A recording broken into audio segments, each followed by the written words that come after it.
જય માતાજી, જય શ્રી કૃષ્ણ. કેમ છો બધા? ગૌશાળાના અપડેટ માટે લાઈવ કર્યું છે.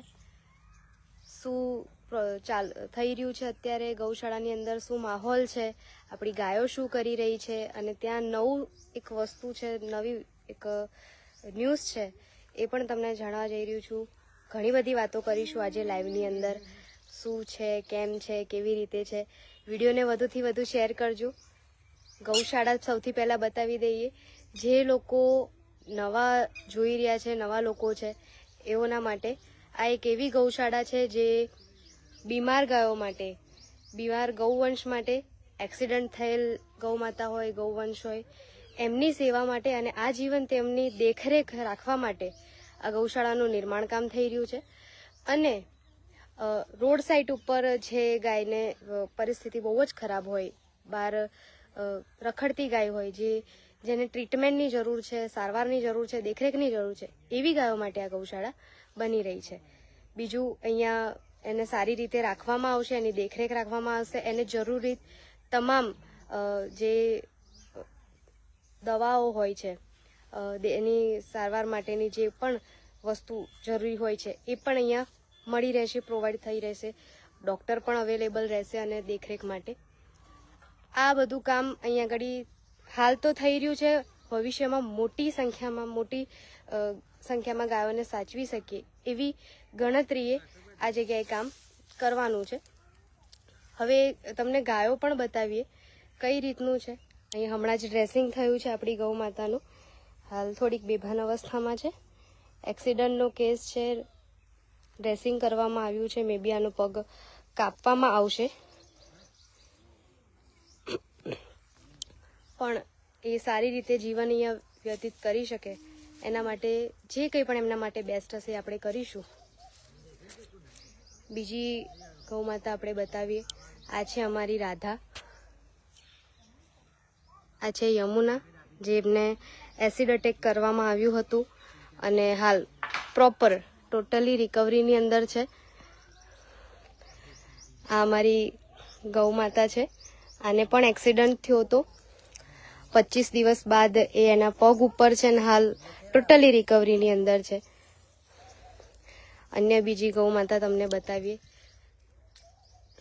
આવી જે જરૂરિયાતમંદ ગાયો હોય, દૂધાળી નહીં, ડેરી ફાર્મિંગ નહીં, એવું કંઈ જ નહીં. અહીંયા એવી જ ગાયોની સેવા થાય જેને જરૂર છે સાચેમાં. આપણે લક્ષ્મીની મુલાકાત તમને કરાવીએ. આ છે અમારી લક્ષ્મી, જે અશક્ત હાલતમાં આપણે ત્યાં આવી હતી અને અત્યારે મસ્ત રિકવરીની અંદર છે. અમારી ગંગા છે, જેમના ઉપર પણ એસિડ અટેક કરવામાં આવ્યું હતું, એ પણ રિકવરીની અંદર છે. પાછળ છે ગૌરી,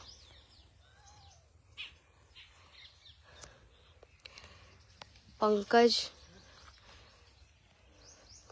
માનીતી.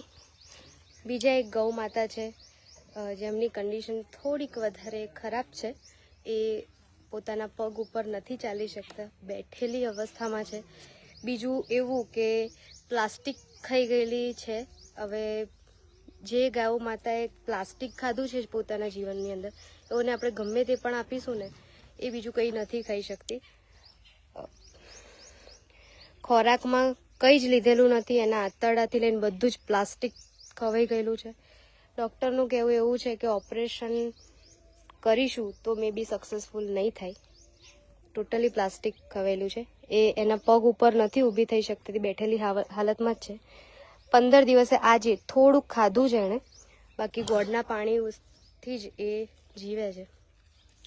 એટલે આવી જે જરૂરિયાતમંદ ગાયો હોય, જેને દેખરેખની જરૂર હોય છે, સારવારની જરૂર હોય છે, એ જ આપણી ગૌશાળાની અંદર લાવવામાં આવે છે, જે રખડતી હોય છે. આ આપણો શેડ છે. તમે આપણે જે જૂના વ્યક્તિઓ છે, જે પહેલેથી આપણા વિડીયો જોયે છે, એમને ખબર છે કે આપણે તાત્કાલિક ધોરણે આ શેડ ઊભો કર્યો હતો અને અહીંયા જ આપણી બીમાર ગાયોને રાખવામાં આવે છે. દિવસે બહાર હોય છે, પછી સાંજના સમયે એને અંદર લઈ લેવામાં આવે છે. એમને માટે આ ઇલેક્ટ્રિક હીટર્સ પણ લગાવવામાં આવ્યા છે, જેથી ટેમ્પરેચર રાત્રે જો ઠંડુ થઈ જાય છે એ મેન્ટેન થઈ શકે. ત્યાં છે આપણો જયદેવ, અને આ છે વૃંદા, જે પેરેલિસિસથી પીડિત ગૌ માતા છે આપણી. એટલે આવી બીમાર ગાયો માટેની આ ગૌશાળા છે. કોમેન્ટમાં જણાવતા રહેજો કે કઈ રીતની અહીંયા સેવા થાય છે અને તમને ગમે છે કે નહીં. તમે જે મારા ઉપર વિશ્વાસ રાખીને યોગદાન આપો છો એ સારી જગ્યાએ યુઝ થાય છે કે નહીં, તમને શું લાગે છે. જે લોકો રૂબરૂ આવ્યા છે એઓએ તો મને સારું જ કીધેલું છે, એક પ્રોત્સાહન તરીકે મને આપેલું છે. મને ખુશી મળે કે કોઈને ગમે છે, અહીંયા આવીને આનંદ અનુભવે છે. હવે એક ગુડ ન્યૂઝ બી એવા છે. આજે આપણે તમને જગ્યા બતાવી, આપણી ગૌશાળામાં હાલ અત્યારે આટલે સુધી કામ કર્યું છે અને બીજું ભવિષ્યમાં બહુ જ મોટું અહીંયા પ્લાન છે જે અહીંયા કરવાનો છે. અહીંયા શેડ બાંધશે, આખી પૂરી ટોટલી બધી જ જગ્યા ઉપર શેડ આવશે, જેમાં અલગ અલગ ડિપાર્ટમેન્ટ્સ પાડવામાં આવશે અને એ ડિપાર્ટમેન્ટ્સની અંદર અલગ અલગ કન્ડિશનવાળી ગાયોને રાખવામાં આવશે.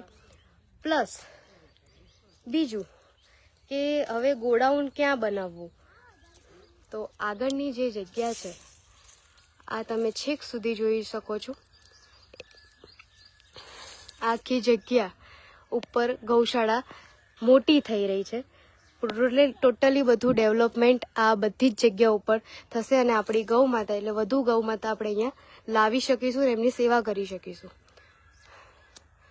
તમને અહીંયાથી લઈને છેક ત્યાં સુધી આપણી ગૌશાળા લાંબી થઈ રહી છે. આ આપણી ગુડ ન્યૂઝ છે. અહીંયા ગૌશાળા બહુ જ મોટી વિશાળ બનાવીશું, જેથી આપણે વધુથી વધુ ગૌ માતાને લાવી શકીએ. પછી તમને ખબર જ છે કે આ એક ગામડા વિસ્તારની અંદર, ખેડા જિલ્લાના એક એવા વિસ્તારની અંદર કરેલું છે જ્યાં બહુ જ ઓછી સેવા થઈ રહી છે. સેવા થાય છે, આપણે ના નથી કહેતા, પણ બહુ જ ઓછી થઈ રહી છે. કોઈ આપણા ગૌરક્ષક ભાઈઓ છે જેમને બીમાર ગાયો એમના નજરમાં આવી છે, તેમને ક્યાં લઈને આવવી. તો એના માટેનું આ એક પ્લેટફોર્મ છે કે અહીંયા એ તમામ ગૌમાતાની સેવા થઈ શકશે. તો કેવું લાગ્યું અને આ ગુડ ન્યૂઝ તમને કેવી લાગી કે આપણે ગૌશાળા મોટી કરી રહ્યા છે અને હવે ગૌશાળા મોટી કરી રહ્યા છે એટલે જવાબદારી પણ મોટી આવી રહી છે. એટલે તમારા બધાના સાથ સહયોગની ખૂબ જ જરૂર છે. સૌથી પહેલાં એક નાનકડી અપીલ કરવા માગું છું કે આજે આપણી ગૌશાળા છે ત્યાં નાઇટની અંદર લાઇટના કારણે ખૂબ જ તકલીફ પડે છે. અંધારું બહુ જ હોય છે. આજુબાજુ રહેણાંક વિસ્તાર દૂર છે, અહીંયા કોઈ પણ રહેણાંક વિસ્તાર નથી, ખેતર વિસ્તાર છે. એટલે અહીંયા લાઇટની વ્યવસ્થા ઊભી કરવાની છે, જેથી આપણી જગ્યા મોટી થઈ રહી છે. તો મોટી લાઇટ બી સ્ટ્રીટ લાઇટ લગાવવી પડશે આપણે. એટલે એનો આપણે અંદાજિત ખર્ચ 35,000 થી 40,000 રૂપિયાનો છે, જે લાઇટ આપણે લાવવાની છે અહીંયા. સૌથી પહેલી નીડ આ છે કે રાત્રે અહીંયા, કારણ કે એવું થાય છે કે ઘણી બધી જે રખડતી ગાયો આ ગામની અંદર છે, જે આપણી ગાયો જે બીમાર છે એમને નુકસાન કરી શકે છે. તો લાઇટના કારણે કદાચ આપણી આજુબાજુ ન આવે. ભવિષ્યની અંદર એમના માટે પણ સારી એવી વ્યવસ્થા કરીશું. પણ અત્યારે આપણી પાસે જે બીમાર ગાયો છે એમના માટે આપણે કંઈક કરવાનું હોય અને લાઇટની સૌથી મોટી જવાબદારી આપણે ઊભી કરવાની છે, જરૂરિયાત છે. તો એ લાઇટ માટે બસ તમારી પાસે એટલું માગવું છે કે તમારી પૂંજીમાંથી માત્ર ને માત્ર 200 રૂપિયાનું યોગદાન જરૂરથી આપજો આપણી ગૌશાળામાં, જેથી આપણે વહેલી જ તકે લાઇટ લાવી શકીએ. લાઈવને વધુથી વધુ શેર કરજો, જેથી વધારે લોકો સાથે આ વાત પહોંચી શકે કે કેવી ગાયોની સેવા થાય છે અને શું શું જરૂરિયાત છે. જરૂરિયાત તો અહીંયા ઘણી બધી છે, કેમ કે હજી આપણે શરૂઆત કરી છે. ઓપરેશન થિયેટર બનાવવાના છે, એની બધી એસેસરીઝ લાવવાની છે, એમ્બ્યુલન્સની નીડ છે, ઘણી બધી વસ્તુઓની નીડ છે. પણ ધીમે ધીમે ટીપે ટીપે સરોવર ભરાય એટલે બધું થઈ જશે. આપણે બધા ભેગા થઈને બધું કરી લઈશું.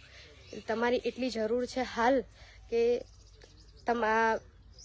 બીજા મહિનાની 2જી તારીખ છે 2025. 1 મહિનો પૂરો થઈને બીજો મહિનો ચાલુ થયો છે.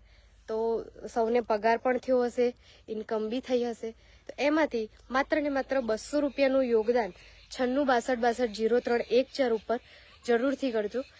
આ બાદમાં આઈડી ઉપર હું પોસ્ટ પણ મૂકીશ, એને પણ તમારા ગ્રુપની અંદર સ્ટેટસની અંદર પોતાના પ્રોફાઇલની અંદર શેર કરજો, જેથી અન્ય લોકો પણ આ કામની અંદર જોડાય અને ગૌ માતા માટે થોડુંક યોગદાન આપે, સહયોગ આપે. બીજું એવું કહેવું છે કે તમને ખબર છે કે આપણે આ બીમાર ગાયોની ગૌશાળા માટે એક લકી ડ્રો ઇનામ વિતરણનું આયોજન કર્યું છે, જે આ મહિનો પૂરો થઈને આવતા મહિનાની 1લી તારીખે ખોલવાનો છે. એટલે સમય ઘણો ઓછો છે. જે પણ મિત્રોને હજી પણ ટિકિટ લેવાની બાકી હોય તો ફટાફટ આઈડીની અંદર જઈને જે નંબર આપેલા છે એમાંથી લઈ લેવી ટિકિટ. અને બીજું એવું કે એક ભાઈ અત્યારે બુક જમા કરવા આવ્યા હતા.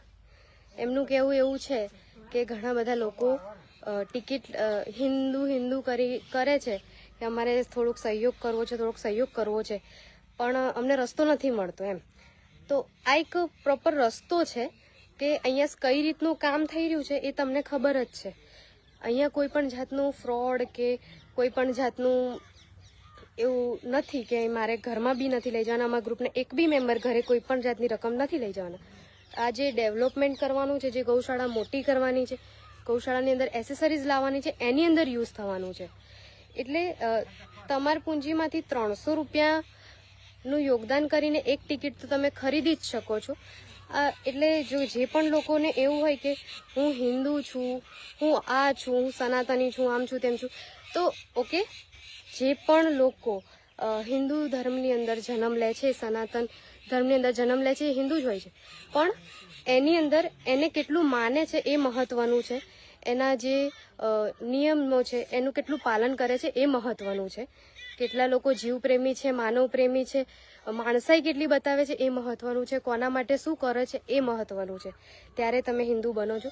કે ગાડીની પાછળ હિન્દુ લખાવાથી કે ઘરની આગળ સનાતની લખાવાથી કે આઈડીનું નામ સનાતની રાખવાથી, હિન્દુ ભક્ત રાખવાથી તમે હિન્દુ નથી બનતા. તમે શું કરો છો, તમારા કર્મો શું છે, એનાથી તમે હિન્દુ કે સનાતની બનો છો, કર્મોથી બનો છો. એટલે બસ એટલું જ કહેવું છે કે બીમાર ગાયો માટે કામ થઈ રહ્યું છે. તમારો થોડોક સહયોગ આપજો. તમે રૂબરૂ પણ અહીંયા આવી શકો છો. ખેડા જિલ્લાના મેમદાવાદ તાલુકાના સરસવણી ગામે આપણી ગૌશાળા છે, જે મોટી ડેવલપ કરવાની છે. ઘણી મોટી જવાબદારી છે, આપણા બધાની છે. આ ગૌશાળા મારી એકલી નથી કે મારી યુવા સ્વરાજ ફાઉન્ડેશન એકલાની નથી. જે પણ લોકો મારી સાથે જોડાયેલા છે એ તમામની પોતાની ગૌશાળા છે. તમે રૂબરૂ આવીને અહીંયા ગૌમાતાની સેવા પણ કરી શકો છો, અને એમના માટે કંઈક કરવા ઈચ્છતા હોય તો રૂબરૂ આવીને પણ કરી શકો છો. આ આપણા બધા સૌની ગૌશાળા છે. બીજું કે હવે ડાયરાને અને ડ્રોને ઘણો ઓછો સમય છે. જે પણ મિત્રો બુક લઈ ગયા છે એ પણ ઝડપથી જમા કરાવવાનું ચાલુ કરી દે. આપણે બીજા લોકોના જેવો ડ્રો નથી કે ડ્રોના દિવસે જ બુકો જમા કરાવવાની. ડ્રોના એક દિવસ પહેલાં પણ તમે આવશો તો બુકો જમા કરવામાં નહીં આવે. એટલે 20 તારીખ સુધીમાં તમે મોડામાં મોડી 20 તારીખ સુધીમાં બુક જમા કરાવી દેવી. અને જે પહેલાં લઈ ગયા છે એમનું ટિકિટ વિતરણ થયું હોય કે ન થયું હોય, તમે બુક જમા કરાવી દો. બુક કોરી હશે તો પણ ચાલશે, પણ બુક અમને રિટર્ન કરો. એટલે લોકોને પણ વિશ્વાસ આવે કે અહીંયા કોઈ પણ જાતનું ફ્રોડ નથી. અમે કોરી બુક પણ લાઈવની અંદર બતાવીશું કે આટલી કોરી બુકો વધી છે. વિડીયોને વધુથી વધુ શેર કરજો. કોમેન્ટ કરીને કહેજો કે અમારું કામ કેવું લાગે છે, અહીંયા કેવી રીતની સેવા થઈ રહી છે, અને અહીંયા અમારે બીજું શું કરાવવાની જરૂર છે, ઓછા ખર્ચની અંદર વધારે વસ્તુ કેવી રીતે કરી શકીએ એવું પણ માર્ગદર્શન આપજો. કારણ કે હું મારા જીવનના એવા સમયની અંદર, એવી એજની અંદર છું જ્યાં મારે કંઈક ને કંઈક શીખવાનું હોય છે. મને કોઈ પણ વાતનો, કોઈ પણ વસ્તુનો અનુભવ નથી. હું શીખીને જોઈને જ કરું છું. એટલે અહીંયા ઘણા બધા એવા પણ વડીલો છે જેમને ઘણું બધું નોલેજ છે, ઘણી બધું એમણે જીવનમાં જોયું છે. તો જે કંઈ પણ મને આપવા જેવું હોય તો પણ મને કહેજો. તમારું એક માર્ગદર્શન અહીંયા ખૂબ જ કામ લાગે એવું હોય છે. આપણી ગૌશાળાની અંદર ઓછા ખર્ચમાં કઈ રીતે બધું મેનેજ કરવું, શું કરવું, કેવી રીતે કરવું, એ પણ જો તમે મને જણાવશો તો પણ મને ખૂબ આનંદ થશે. એક દીકરી તરીકે, એક બેન તરીકે મને આટલું માર્ગદર્શન જરૂરથી આપજો. વિડીયોને વધુથી વધુ શેર કરજો, કોમેન્ટ કરીને જણાવજો કે અમારું કામ તમને કેવું લાગે છે, આપણી ગૌશાળાની અંદર થતું કામ કેવું લાગે છે. Thank you so much. જય માતાજી. ફરી એકવાર તમને બધી ગાયો બતાવી દઈએ, મેળવી દઈએ, મલાવી દઈએ કે અમારી ગાયો હાલ આરામમાં છે. અત્યારે જ આપણા જે વાછડીઓ છે એમને સ્નાન કરાવવામાં આવ્યું છે. એની પણ સરસ મજાનો એક નાનો વિડીયો આઈડીની અંદર પોસ્ટ કરવામાં આવશે, જેથી તમને પણ આનંદ થશે કે આવી રીતે મસ્તી કરે છે આપણી ગાયો અને શાંતિથી રહે છે. Thank you so much.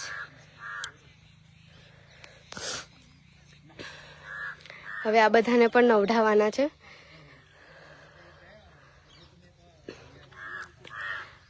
આપણી ગૌશાળા છેક આગળ સુધી વધારવાની છે.